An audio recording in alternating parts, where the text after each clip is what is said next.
another look at this car. Do you believe it actually exists on the streets, or is it merely a masterpiece of digital imagination? The boundary between reality and dreams is sometimes so thin that we can no longer tell them apart. But in Monaco, cars like this are not dreams. They are everyday realities. In our previous journey, we explored how power manifests in Monaco, not through noise or ostentation, but through moments that arrive quietly and are understood implicitly. Today, we go much deeper. We will peel back the layers of this elite world, from one-of-a-kind hypercars to the powerful women who define the city's pulse after sunset. This isn't just a story about cars or assets. This is a story about language, a language spoken only by those who have reached a certain pinnacle.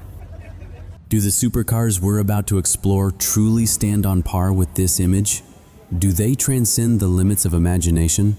Subscribe to the channel now so you don't miss the next chapters, where we continue to unveil the secrets of refined luxury and power expressed through discretion.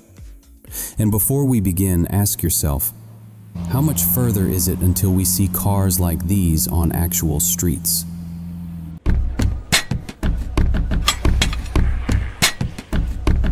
Power has many ways of announcing itself. It can scream, it can overwhelm, it can demand that every eye in the room turn in one direction. But that is not how Monaco operates. Here, power never screams, it whispers.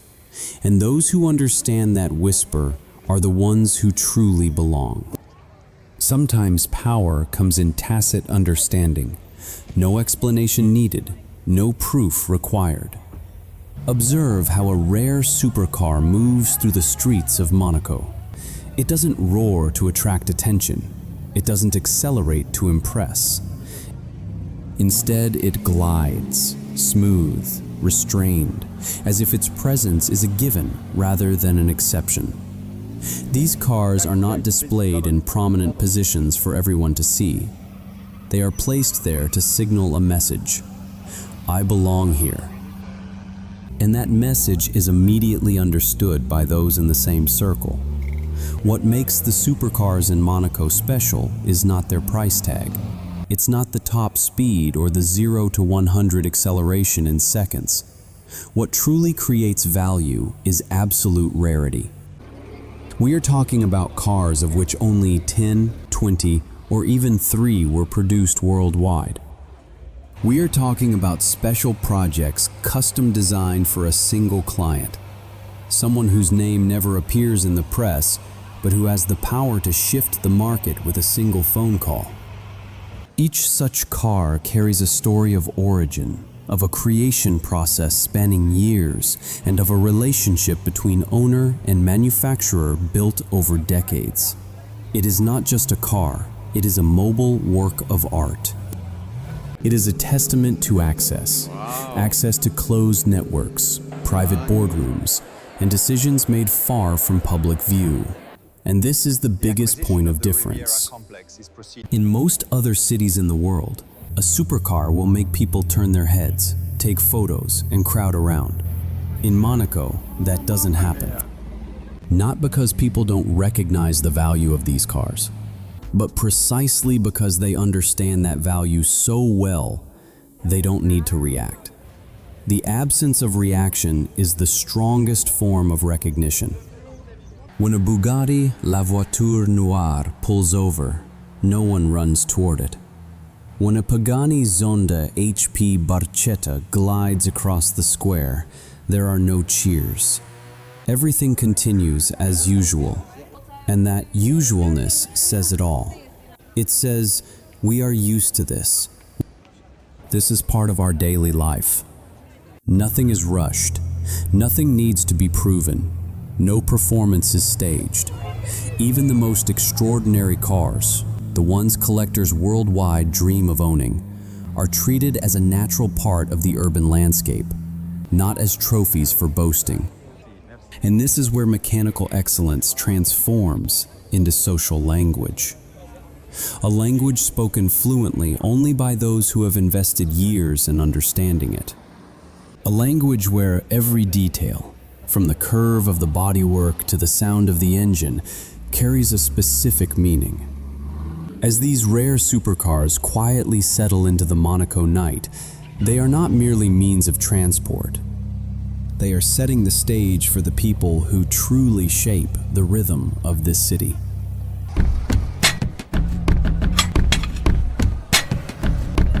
There is a truth that very few people truly grasp. True power never needs to introduce itself. Before a word is spoken, before a handshake occurs, before there is even eye contact, presence has already filled the space. In Monaco, female billionaires, those we call queens of power, are recognized without introduction. They don't need business cards. They don't need someone to step up and validate their status. All they need to do is walk into the room, and the way they enter says it all. Their confidence is not the kind trained through soft skills courses or rehearsing in front of a mirror. It isn't forced. It isn't a performance. It is the natural result of years spent in this environment, where every interaction, every decision, every moment is executed with an awareness of the highest standards. This confidence is formed by familiarity, not by trying to impress. Observe how they move. The steps are measured, not fast, not slow, exactly as necessary. The posture is always straight, calm, not at all rigid, but not too relaxed. Hand gestures are kept to a minimum, no exaggerated movements, no hyperbole. Everything is calculated, not in a mechanical sense, but in an instinctive one. This is the result of thousands of hours living in an environment that demands constant control. Nothing is left to chance. Nothing needs adjustment. Everything was perfect from the start. And this creates a very special kind of authority. Authority expressed through ease. Not authority through dominance or imposition, but authority comes through being completely confident in one's own position. What defines these women is not the ability to attract attention. Anyone can do that by wearing flashy clothes or speaking louder than everyone else in the room. What truly defines them is the ability to maintain total control, controlling the pace of the conversation, the flow of attention, and the essence of every interaction. Listen to how they communicate. Conversations are always kept calm and private. Even when at a public event with hundreds of people, they have the ability to create a bubble of privacy around their conversation. Voices are never raised more than necessary. There is no loud laughter, no attention-seeking gestures. They listen more than they speak. And this is a crucial point. In a world where everyone is fighting for 30 seconds to talk about themselves, these women do the opposite. They let others talk, they observe, they evaluate, and when they decide to join the conversation, every word has a clear purpose. No wasted words, no idle gossip. Every sentence carries a message, an intention, a specific goal. This doesn't mean they are cold or distant. On the contrary, they can be extremely warm and engaging. But that warmth is controlled. It is given selectively, making it much more precious. Time also moves differently around them. This is a strange phenomenon you only realize when you are actually in their presence. While everyone around seems hurried, checking phones, looking at watches, moving from one conversation to another, these women seem to exist in a different timeline. They are never in a rush. They are never interrupted by anxiety about what they need to do next. They are fully present in the current moment. And this full presence creates its own magnetic field. It draws people in. It makes those around them also slow down and become more present. And in coup moment, a new rhythm is established. A rhythm that feels solid, certain, and completely under control. This is silent power. Power that doesn't need to be announced. Power that only needs to exist and let everything else arrange itself around it.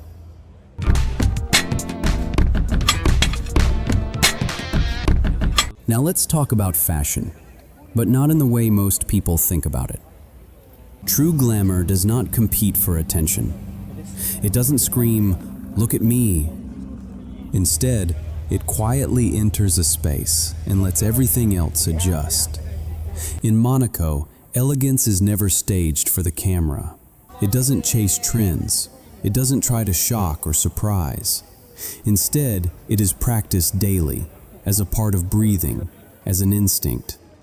Nothing feels rushed. Nothing is exaggerated. The way these women dress, move, and occupy space reflects a discipline much deeper than any performance. Let's start with the choice of fabric.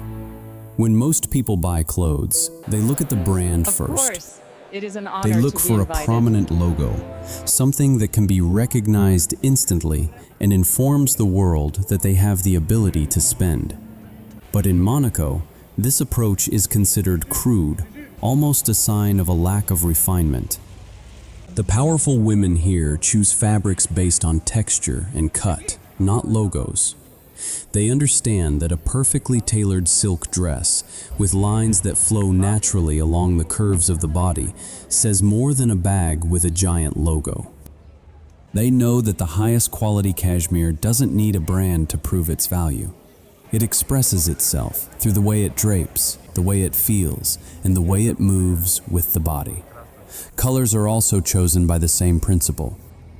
Instead of trying to stand out with garish hues or complex patterns, they choose tones that complement the environment, especially the nighttime environment. Deep navy, graphite gray, jet black, sometimes an elegant ivory. These colors do not interrupt the night. They become part of it. And within that blend, a more subtle form of beauty emerges. Beauty that doesn't need to shout to be seen. Every detail is carefully considered but never announced. A simple watch but with a complex internal movement mechanism.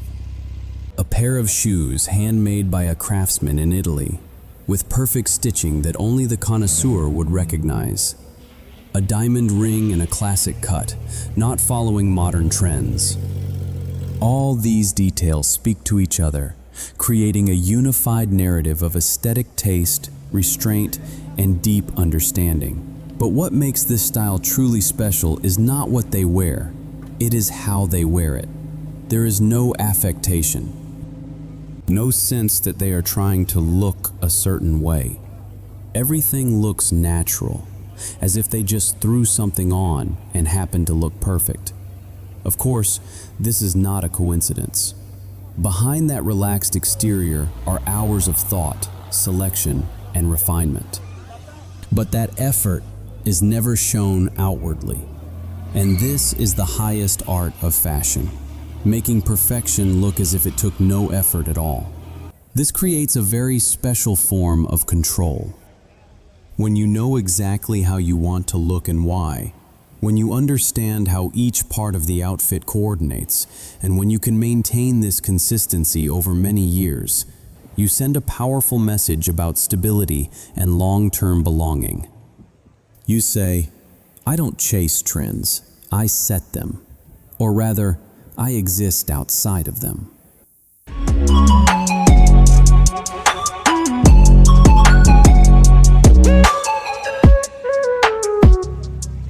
As the night settles in Monaco, one truth becomes undeniable. Authority is expressed through balance, restraint, and continuity. Rare supercars, composed arrivals, disciplined elegance, all are not performances. They are habits formed over time. This is a luxury that doesn't demand attention, but captures respect. So, which part of this world resonates with you most? Is it the cars, those rare machines that exist outside of trends? Is it the presence, the way powerful women move with innate confidence? Or is it the quiet order behind it all, the invisible system that makes everything work perfectly? If you enjoyed this journey, please like the video, subscribe to the channel, and leave your thoughts in the comment section. Thank you for watching. See you in the next chapter. Your support is our greatest motivation. Until next time, remember that true power never needs to prove itself. It only needs to exist.